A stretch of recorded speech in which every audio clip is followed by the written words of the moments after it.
बच्चाहरूलाई के खाजा दिने होला? आज बुधबारको खाजा है। आज म बनाउन जाँदैछु स्याउ र फापरको रोटी। त्यसको लागि यहाँहरूलाई चाहिन्छ फापरको पिठो, त्यसमा अलिकति बेसार र मरिचको धुलो हालिदिनु होला। त्यसपछि हामीलाई चाहिन्छ स्याउ। एउटा मिडियम साइजको स्याउ लिनुहोस्। अब कति बनाउने हो त्यही अनुसार विचार गरेर लिनुहोस्। अनि स्याउलाई चाहिँ हामीले कोरेसोमा कोर्नुपर्छ। यसरी कोरिसकेपछि चाहिँ त्यो फापरको पिठोमा हालेर यसलाई मोल्नुपर्छ। त्यसपछि अलिकति पानी पनि हाल्नुपर्छ। धेरै गिलो बनाउनु नै हुँदैन, यतिको कन्सिस्टेन्सीको बनाउनुपर्छ। मैले आलुसको धुलो हाल्न बिर्सेछु, आलुसको धुलो हाल्दैछु। त्यसपछि अलिभ ओइल हाल्दैछु, जुन तेल हाल्दा पनि हुन्छ। त्यसपछि यो ननस्टिक प्यान लिँदैछु। ननस्टिक प्यानमा धेरै टेम्परेचर बनाउनु हुँदैन, आगो ठुलो नबनाउनु होला। त्यसपछि यसलाई यसरी हातले मोलेर चाहिँ हातले मिलाउँदैछु। त्यसपछि मिडियम टेम्परेचरमा एक साइडमा चाहिँ पाक्न छोडिदिनुहोस्। त्यसपछि चाहिँ हामीले फर्काउनुपर्छ। ला बिग्रियो फर्काउँदाखेरि, तर फेरि मिलाउन मिल्यो। मैले यसो उस्तो गरेर मिलाएँ। त्यसपछि छोपेर पकाउनु होला, नत्र फेरि पाक्न ढिला हुन्छ।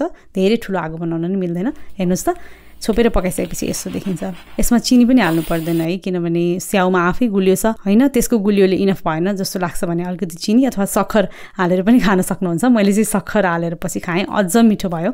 सो बच्चाहरूले यहाँहरूले यसरी दिन सक्नुहुन्छ। फलफुल नखाने, स्याउ मनै नपराउने बच्चा छ भने पनि यहाँहरूलाई यो रेसिपीले चाहिँ हेल्प गर्छ।